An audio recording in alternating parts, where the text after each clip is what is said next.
So, Assalamu alaikum and a very good morning, colleagues from USM. Um, for your information, this is the first part of the grant application, how to become an excellent grant applicant webinar together with Professor Amal Mitra from all the way from the University, Jackson State University, Mississippi. For those who are familiar with this session, I think we do not need to introduce more on Prof. Amal. He is very well known among those who are regular with this webinar. For those who are new, I just want to introduce that Prof. Amal is our research academic fellow for the PPSK, and he is involved with not only this webinar, but also with mentoring and also guiding anyone who need his help. So you can get his contact from us. I think Wan Suryati can type his contact email in the chat box later. So you can also personally approach Prof. Amal if you have any specific concern. So without further ado, I will pass this session to Prof. Amal Mitra to start. Okay, Prof, it's yours now. Thank you, Professor Hamid Jan. This is my pleasure to talk with you, and really I enjoy this part. Talking with you last few sessions was wonderful, and hope you'll interact with me. I might ask questions and you might ask questions too. So it should be lively. So more or less you can tell your story and we can share our story, and whether it's a smooth thing or it's a difficult thing. So let me see. I know some of you might have done grant writing before. Anyone please tell me, yes, I have done it. Whether it's successful or not successful, doesn't matter. Whether you tried to apply for a grant. Could you please just say yes?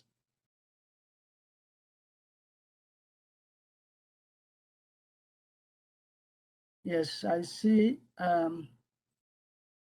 see Narsila Binti Magana. So I see a couple of you, 1, 2, 3, 4, 5 so far. Okay, so not bad. 5 of you out of how many? Let's see, 35 or so have tried. Okay, or applied for grants.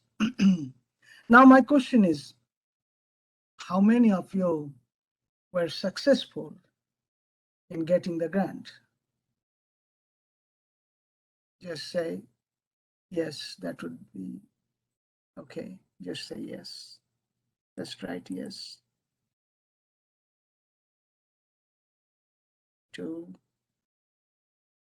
So 2 I saw so far. 3, 4. Okay. So good. 4 people. So was it easy if I say when you applied for grant, was it easy? How was your experience? You can unmute and just say a few words. Okay, someone says yes or no. Okay. So there are some difficulties in writing grants. Yes or no? Okay. Please. We want to chat. We want to know your experience. Okay.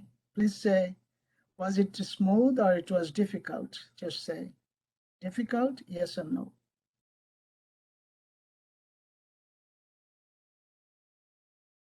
Okay, I didn't get no answer yet. Okay, that's fine. So difficult, some say difficult. Yes, difficult. Yeah, I think, let me share my screen. Okay.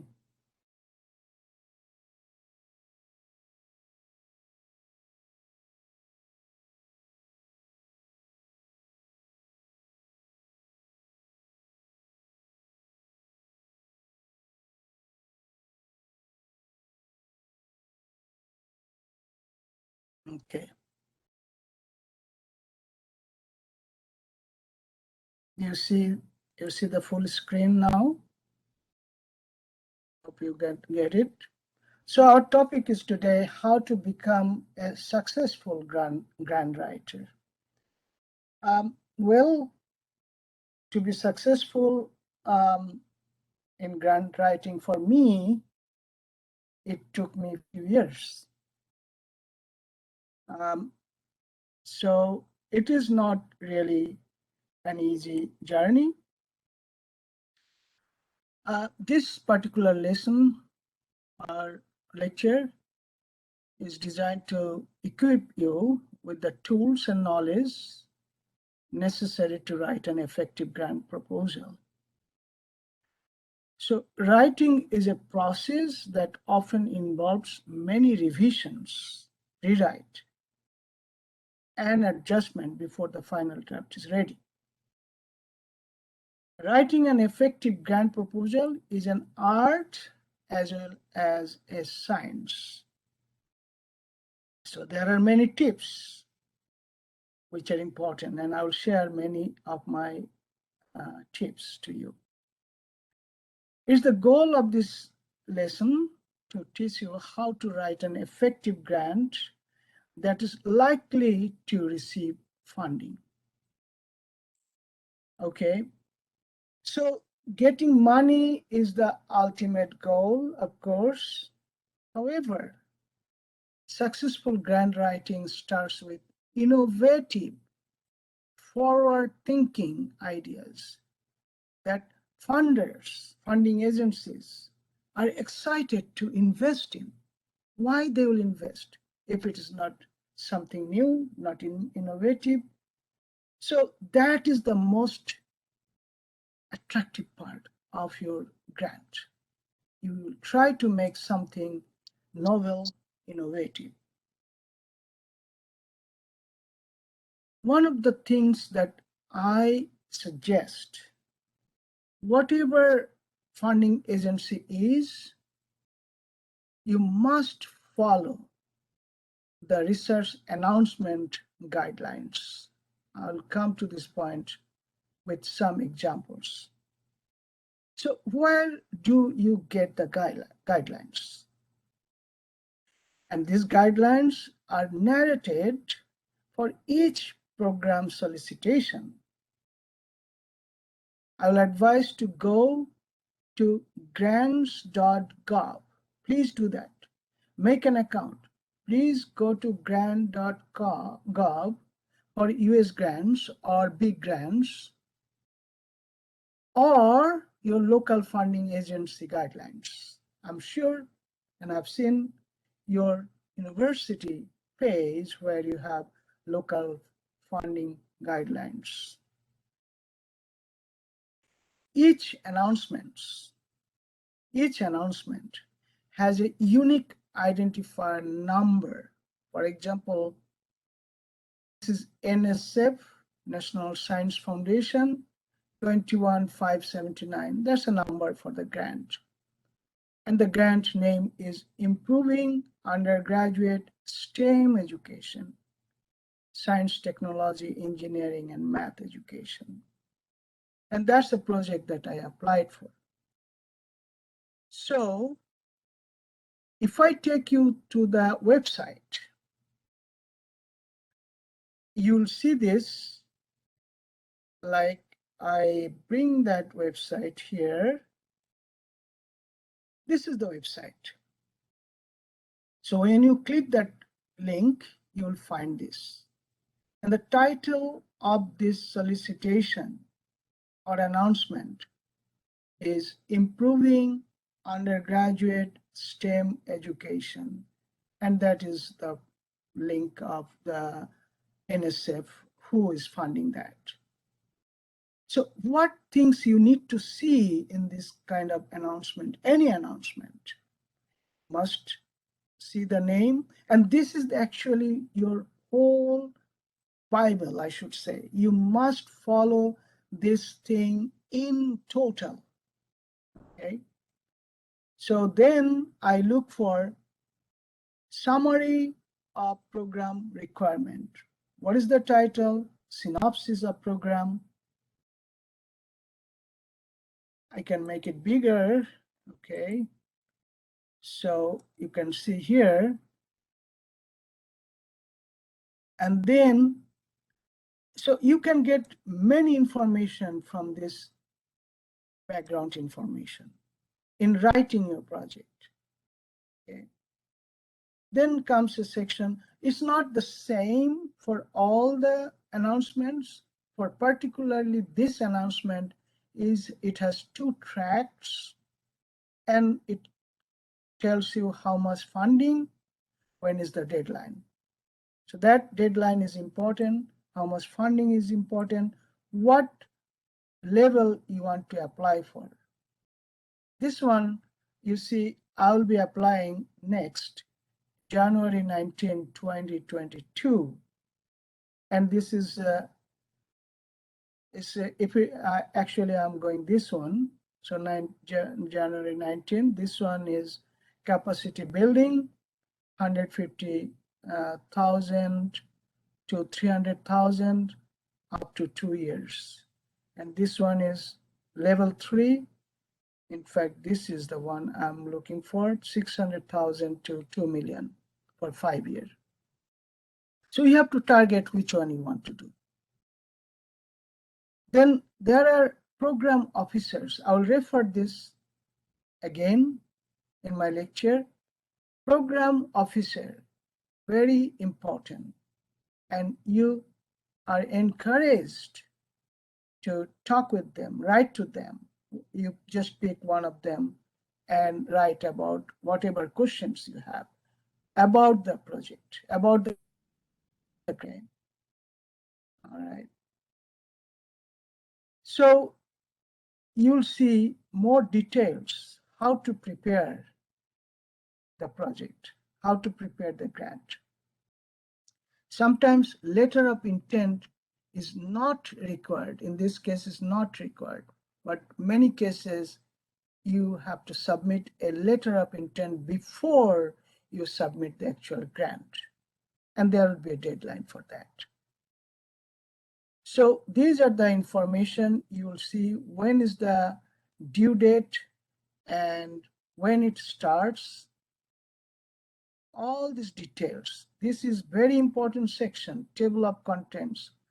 How do you write? What section are important for this particular grant?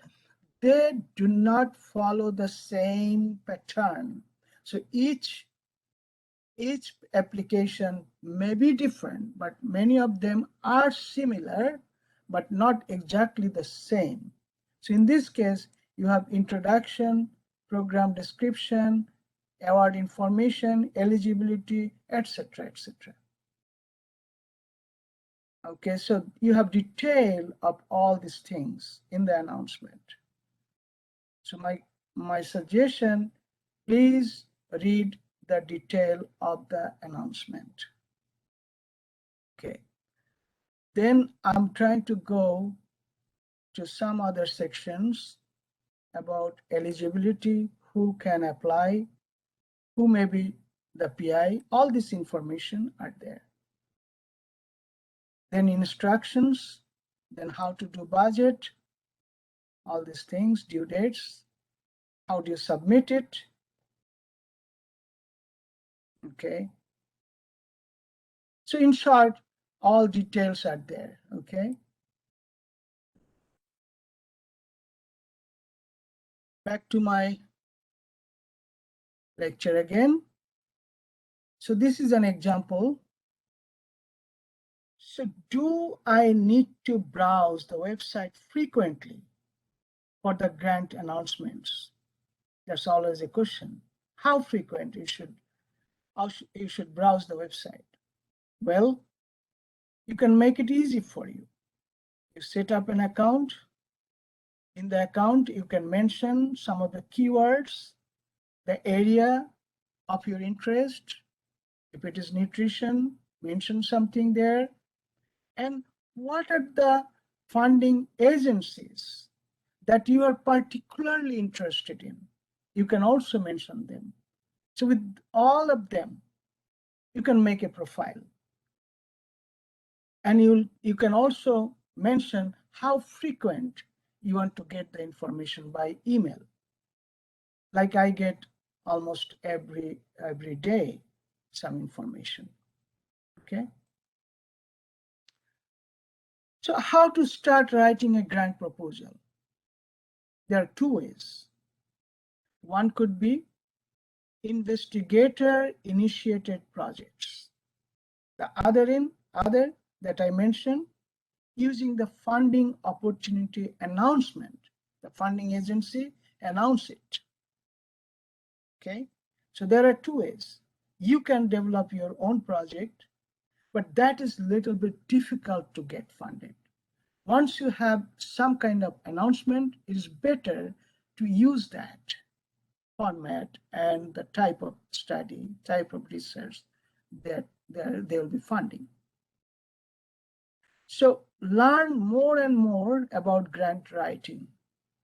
And I'll advise you try to attend as many workshops as possible, like one that we are holding today. And also get hands-on training using your mentor maybe. Okay. But I said FOA, which is the funding opportunity announcement. Read it very carefully. What is the purpose? Whether letter of intent is needed or not. Due date, table of contents that I mentioned. Okay. What do you learn by reading the FOA? You learn about funding opportunity description that I showed you. Award information, eligibility, application information, submission information, all these things. Starting and closing date of your research if you are funded. And how frequent you report to the agency, all these things are there. Now, another important thing, very important thing, once you write your grant, you must know how the project will be evaluated, how the grant will be evaluated by the reviewers. These are also mentioned in the guideline. So must follow the guideline. Okay. Should you contact the program officer? Answer is yes. It's a good idea to contact the assigned program officer. Initially, when I started it, I was a little bit scared, nervous. Why I should contact them? They may be annoyed. They may not like it. They may not like my question. But believe me or not, I contact every time. And sometimes some of the program officers are very busy to answer your question. So better you write an email, not call them, write an email. Okay. So you can ask any application related questions. You may get opinion or suggestions on many things, such as these are the few sections I always try to get their input. One of the section very important in your project is called specific aims. That's a one page. I'll show you the page limit. And there is another called project summary and budget. These are the few things you can always ask questions about. But they cannot really read the whole thing and give you a guideline. No, that's not possible. So you try to give them some summary of your research project. They can read it, revise it, and say this part is not good. You give more information, or your specific aim is not clear to me. Okay, so you'll always get some fruitful suggestions from them. Okay. Now, a few things small, but they matter. You should read your application again and again. Must be free from errors or typos.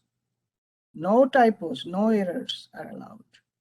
Okay, so very careful, be very careful. Try to match your application with the program needs and priorities. So in their application, in the announcement, they will mention what are the program needs. Try to match that. Okay, what is the font size, margin, page limit, main headings? Those are all they are mentioned in the announcement. Okay, for example, your NIA's proposal could be one format, NSF, which is National Science Foundation format, could be different. Even page limits are also different. So it depends on the type of projects and type of your donor. I give you some information here, how many pages to write. It depends on the type of grant. So in NIS, the biggest grant is called RO1 and then RO3. There are some academic research enhancement award called R15. There are some developmental study, it's called R21, which is normally early investigators want to write about.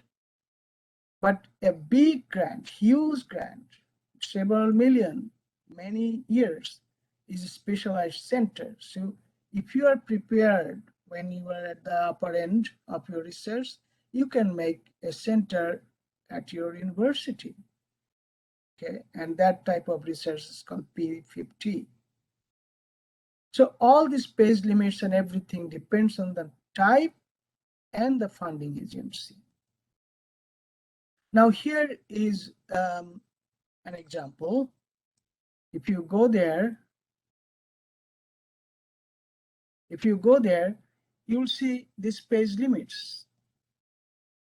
And it talks about many types of applications. And you see summary. In this case, these are the few types of application. Summary is 30 lines, not sentences, 30 lines summary or abstract.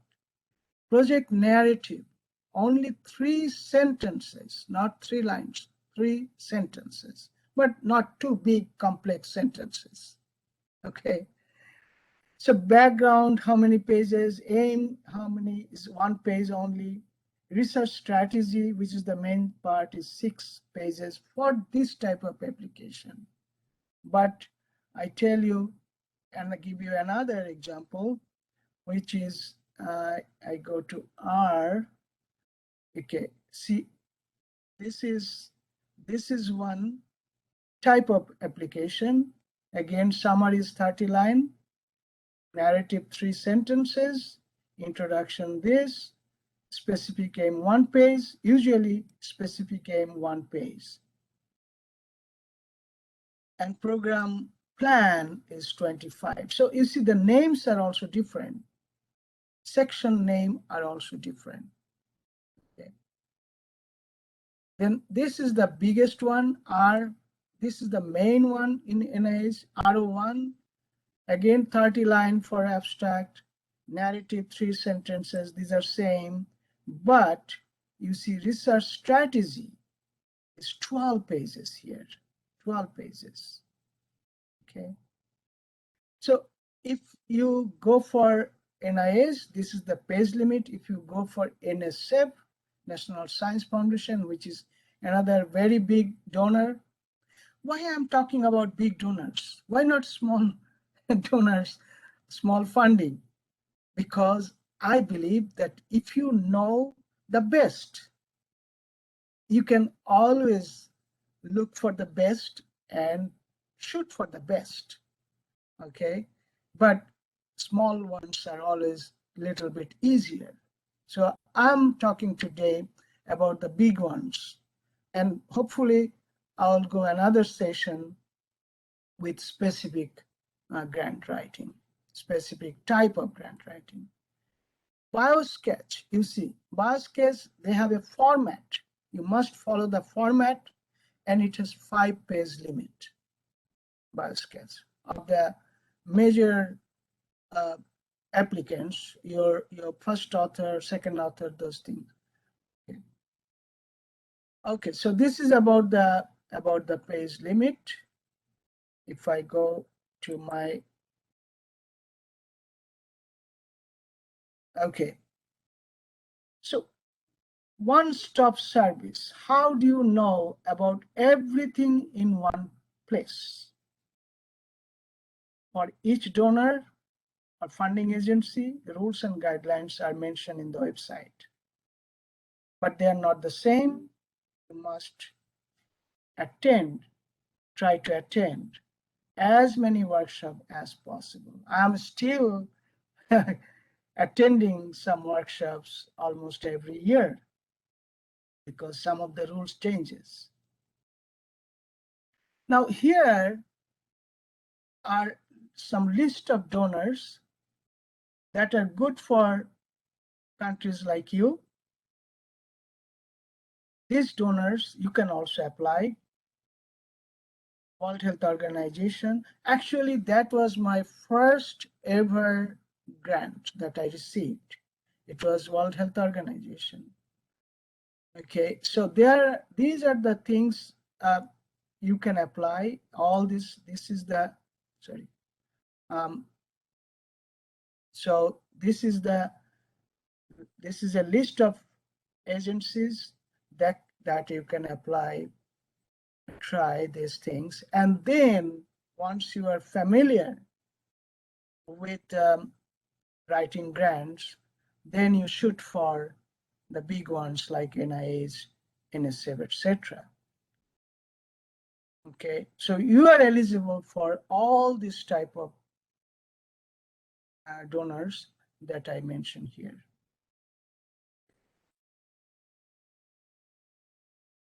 And I know at USM, you have a website. If you go there, you'll find internal fund and external fund. I'm not going there because you already know about it. So try to follow their list and format when you apply for local grants, internal and external funds there.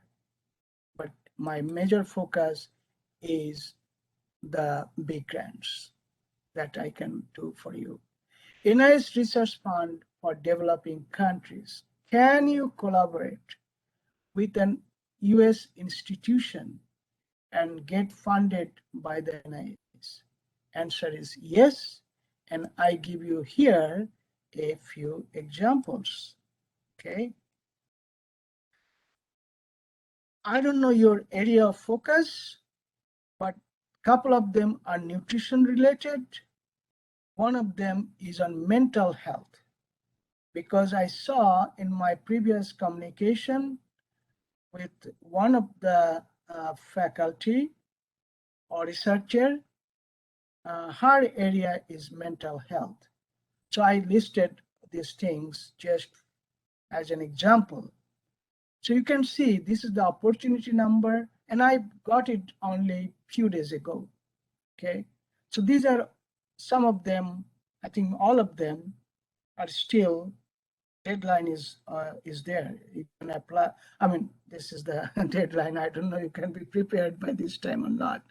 But you see, this is an example that of some research like Nutrition Obesity Research Center, and you see clinical trial optional. Sometime it will mention clinical trial not allowed or it is optional. Okay, so all these funds or proposals or grants, research, I mean, clinical trials are optional. So this is the biggest one because it is R01.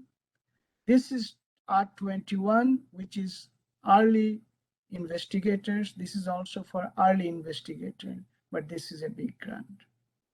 Okay. So this is an example that yes, you can do research with someone like me or somebody else who are in US university setting. You can collaborate with them and apply for them. But how you qualify, why the funding agencies will be attracted to go for funding in Malaysia, and why not in USA? So you have to make that case very solid. You have to make sure you have to make sure that those things that are there um, in the project that only appropriate or best suit for Malaysia or developing countries based on your expertise, based on your need also. Sometimes, for example, if I want to develop a research center, train people there, that's one type of research we can always do with Malaysia. Okay. Now I will give you little more information about this one, just an example. So this is Mental Health Research Award for investigators early in their career, in low and middle income countries. So it is very much suitable for your country. For this particular announcement, these are the things are there. Once you see this heading under grants.gov, you'll see this information. So foreign institution like non-domestic, non-US also are eligible to apply. You can see here. And award ceiling is $500,000, not exceeding $500,000. So these are the things they are looking for in their project, in the project that will be funded for this announcement. There should be a section called significance, innovation, approach, timeline. Now here you see it mentions about advisory committee because this is a grant in collaboration with US University, so you must have advisory committee. That's the grant itself will tell what are the components you have to have in your project. I said it's not the same for all the announcements. So letter of support, very important. Wherever your collaborators are, you must have letter of support. Data sharing plan is not always there, but most of the cases you have to have a plan how you share data. I will give you some specific examples. Please follow those examples, and I will go for another session with more examples and kind of workshop type of meeting that time, next time. Okay. Now, how this grant will be evaluated if you apply for this grant? The reviewers will look into your significance. Who are the investigators? What are their background? Can they do it? Innovation part of the research. What are the approach? What are the study design, data management, and statistical analysis? They particularly mentioned this in this grant announcement. So you must address these points. Environment means how USM is good, not the summer weather or the winter weather, but the environment of the facilities that you have. Okay, so you'll be given some grading based on these points. In this case, protection of human subject, which is IRB. Okay. Now, main parts of a grant proposal, generally, it has a title page, it has a summary, usually 30 lines, not sentences, 30 lines. You cannot change it. You cannot exceed it. And you shouldn't do like 20 lines because you are given 30 lines. Why you should write 20 lines? Then the reviewer think, No, he doesn't use it properly. Okay, your limit is 30 lines. You can go 29 lines, 28 maybe, but not exceeding 30 lines, not too small, too short. Facilities and other resources, data sharing plan. So these are the main parts of a grant proposal. Investigators biosketch, usually 5-page limit, and there is a specific format. You must follow that format. Then current and pending support. This is not always available because if you are a new investigator, you may not have any current support, current funding. So those in your team, those who have current funding or pending funding, they applied for funding, that should be reported. That carries value. And budget justification. These are the few things always, most of the cases are there. So main parts again, specific aim 1 page, it's not line, it's 1 page. Summary, I said 30 lines, specific aim 1 page. See the difference, okay? Research strategy, the main part, NIS 12 page R1, 6 page for R21, NSF 15 pages. So it's a lot of difference. Some cases only 6 pages. For the type of grant R21 for the beginner. And as a beginner, actually, you have an advantage, not disadvantage. Your proposal will be given some priority. So special value you will get as a new investigator, beginner, when you write a nice proposal. So it is not always disadvantage, it's an advantage for you. Okay, significance and impact, innovation, approach.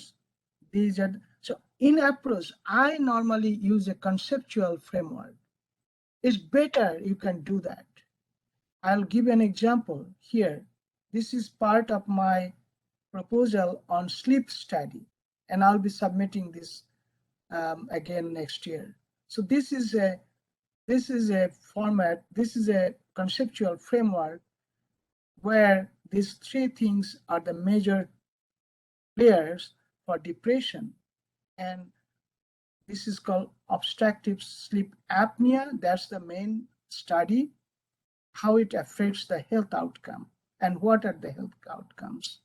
So what are the other factors like socioeconomic status, unemployment, location, healthcare access, these things.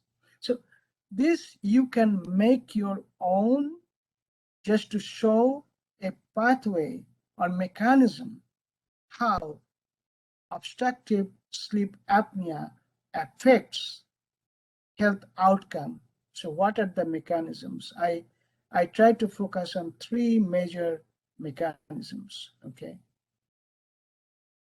So this is an example you can use like this in your approach. Approach means method. Approach means the method section, but you have to use the specific term they use, which is approach. And within the method section, there are many things here.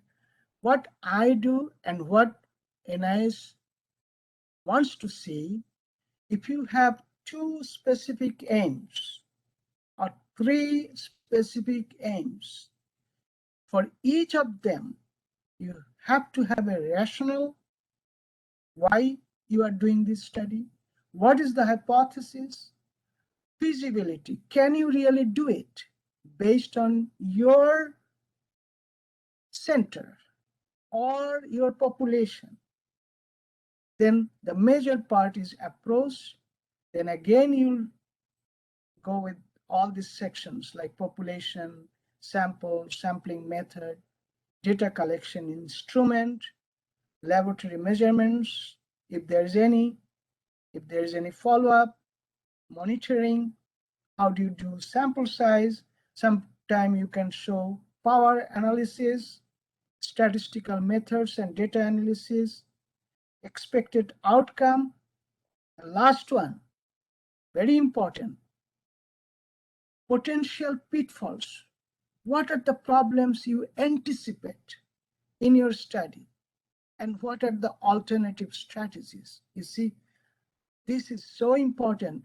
If you can find out the problems you may encounter in your study, and if you have a plan for it, oh, you are well prepared. Okay. So that's where, so this is the part approach. So this part is valued more than anything. Okay. Now you can have project evaluation, like internal evaluation, external evaluation, but justifications. Why you need Dr. Mitra from USA? What is the justification? Okay. This is often you'll face this issue. Why did you choose somebody? Okay, can you not do it internally? So and so. Project management means who does what. So everybody, like, may not give them a full name, but in short, who, what do they do, and when. So, and you can also do a timeline, like a table. I'm showing you an example here. This is exactly from my project. So this is the implementation goal. What are the tasks? So there is a goal, there is a task, and responsible individuals. So you can see some names here. Okay, PI means me and other people.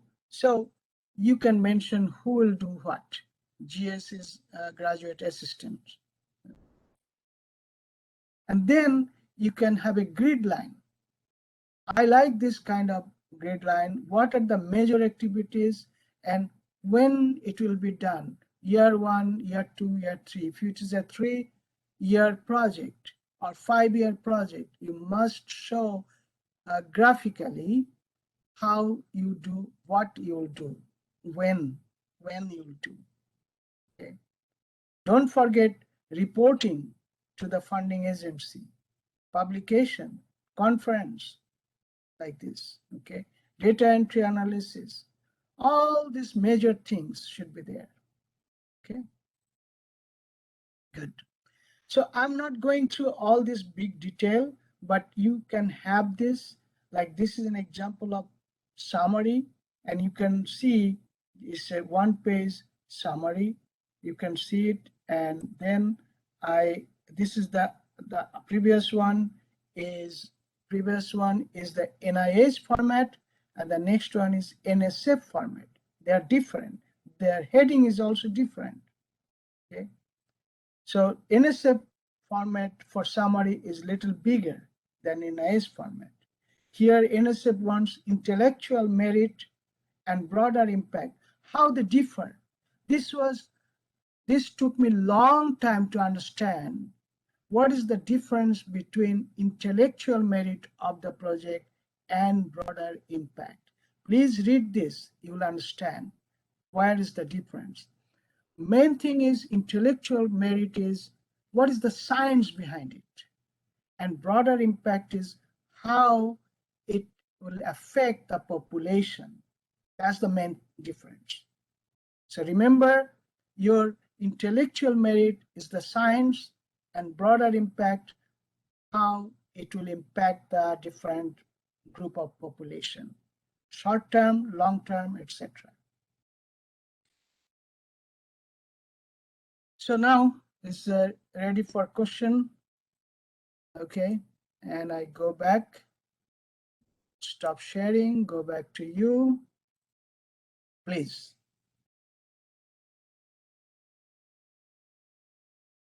Your questions, please. Thank you, Prof. Amar. Yes, is Dr. Hamidjan? Yes.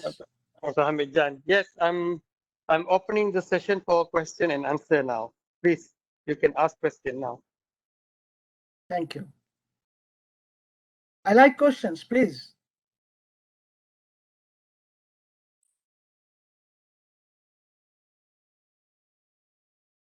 Was it clear? Just tell me, someone, please tell me. Was it everything clear to you, or is too brief? Someone, please tell me. And unmute yourself. Please open up. Please tell me whether this was easy for you, or it was very short, or very uh, um, quick. Just tell me, how do you feel about this thing? Okay. Young investigators will be prioritized, but how about the track record? Okay, let me answer that. Okay, that's very good question. Um, okay, where is that question? Okay, here. Young investigators will be prioritized, but how about the track record? Obviously, a young investigator are having no good profile yet in terms of research track. Very good question. Now, I told you there's a particular one type of, there are many types, but R21 for NIS is mainly for young investigators. In R21, you are actually do not need some previous study to support your study. So most of the cases, NIS wants preliminary data. So that's a difficult thing. Unless you have some study, how do you get preliminary data? But for young investigators, for R21, you are not supposed to provide this preliminary data. So your background as an investigator is track record is not there. That's okay. That's okay. But you can always collaborate with somebody in your research. You are the PI. You may be the PI as an investigator, young investigator, but you can collaborate with someone who has some track record. That that that answers your question. Okay. Yeah, I see in your take here, Narsila Binti, you said, are there grants open for Malaysians? And I mentioned in my PowerPoint slide a list of projects, and we can find out many more based on your area of interest. I just gave a list of about 6 or 7 that you are eligible to apply for. And also I gave you some name of funding agencies. You not necessarily apply for NIS or NSA. I told you WHO was my first donor. So that's a donor that you can apply for. UNICEF, or UNDP or World Bank, things like that, donors like that, you can always apply. Let me see if there is any other.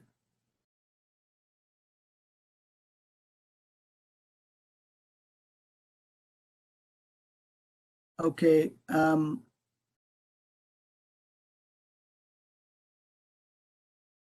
Advisory committee. Please elaborate on advisory committee. Now, what I will advise you to do, there can be 2 kinds of advisory committee. One is your local, like if you do some community-based study, not hospital, community-based study. You should have some advisory, it's called CAB, Community Advisory Board, Community Advisory Board, CAB. So that you can do by talking with people and make a group of people in the community that will generate ideas, and you can talk with them what things are needed for the population. So this community-based research is not top-down, it's bottom-up. You talk with the community people and generate ideas that is needed for the community. Those community people are like stakeholders in the area.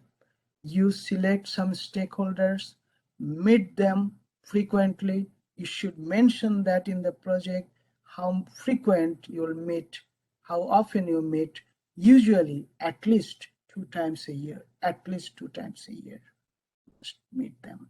So that is your advisory committee in the, it's a local, we call it CAB, Community Advisory Board.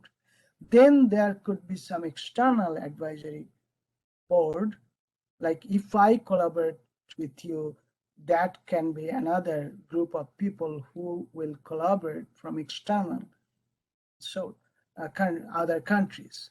They will be your external advisory committee members. Okay. All right. So I answered what I see in the chat box. Okay.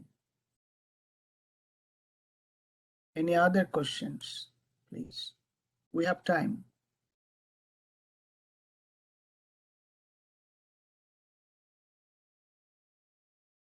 Was it interesting? Yes. Yeah, just to add on to the conversation. Normally, how long do you normally take to prepare a proposal? Because sometimes, the researcher, they wait for the call for the grant, and then they will be rushing to submit before the deadline closes. What is your best advice in terms of getting the proposal ready, or making it complete? Thank you. Okay. Thank you. This is a great question.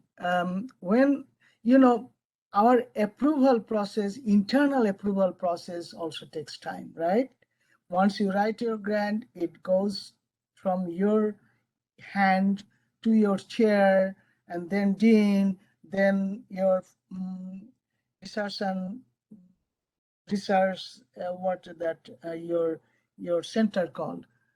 In our area, it's called research and grant center. So it goes through all the steps to get internal approval before you submit to the donor. So for at least 1 month for the internal routing system, and at least 2 months. When I submitted one grant to my chair, as a lady, she said, Dr. Mitra, I thought you need 6 months. She said, I thought you start thinking about the project 6 months ahead, or collaborate with people, get letter of support from them. It takes time, even to get letter of support from people. It takes about 2 months just to get their letters. Although you are ready, their priorities are there, their time is there. So you cannot get letters of support from them immediately. Okay, so get ready, get prepared, at least I should say 3 to 4 months before. Like if I see a deadline this year, I may get my things ready this year, may not apply this year. There will be another cycle for it. I'll do next time. Then if you do rush, you'll be probably not successful in getting the grant. It's better you prepare 1 year and apply next year. I'm that kind of person. I told you, I gave you 2 examples that I will be applying next year, but proposal already written. Okay, so that time frame you definitely need to write a good grant. But yes, local grants you can apply maybe within, you can tell me better, maybe within 3-4 months you should be ready, right, Professor Hamid Jan? Okay, bro. I think it's a very clear session. You can see me wearing mask. I'm actually outside of a building. Yeah. It is a Okay. it is a very Mhm. yeah. I'm somewhere outside with some business over here. It's a very clear session. I just want to remind everyone 3 announcements. Number 1 is please complete the evaluation and registration form in the chat box. And please note there is a link on YouTube PPSK, YouTube link on PPSK that you can watch the recording of this video as number 2. We can also share the link of the recording. If you are interested, please distribute to your other colleagues who are unable to attend the session. And number 3, we will be holding the continuation of this session. Date will be confirmed later after I discuss with Prof. Amal Mitra. I think that is the announcement that I need to make, and I think it's a very good session. Although with the webinar pandemic, we still got about 70 people this morning. Oh, that's So good. yeah, I was a bit worried in the beginning that, not many will come, but I'm very happy to see young people coming in. And please, I think my other advice is please look around. There are many grants available. Don't just look within our country, which is a bit difficult. Try go beyond and find international collaborators from the host country that you are working with. Probably you will be successful. Okay? And yes, one thing I wanted to tell you, if you find any grant, please share it to me so that I can also read and talk about it in my next session. If someone has written any draft, please share with me that kind of, we can do some kind of knowledge sharing from your, and I can review it, revise it, and tell you like a workshop format. Okay, that would be Yeah. better next time we do about this thing. Yeah, that Okay. is a great idea because when we have something as an example, then we can talk more based on the example of the grant. Yep. Mhm. Okay, Prof. I Thank I you. think that's Thank all. you, everybody. Thank you very much. Thank Have you, a good Professor rest. Jan, for organizing Yeah. things. Thanks, everybody, Let's for give a big hand. attending the session. Bye. Yeah, let's give a big hand to Prof. Amal for his great and excellent sharing. Thank you. Thank you. Thank you. Thank you again. Okay, bye-bye, Thank Prof. you. Bye. Bye-bye, Prof. Bye, Bye. everyone.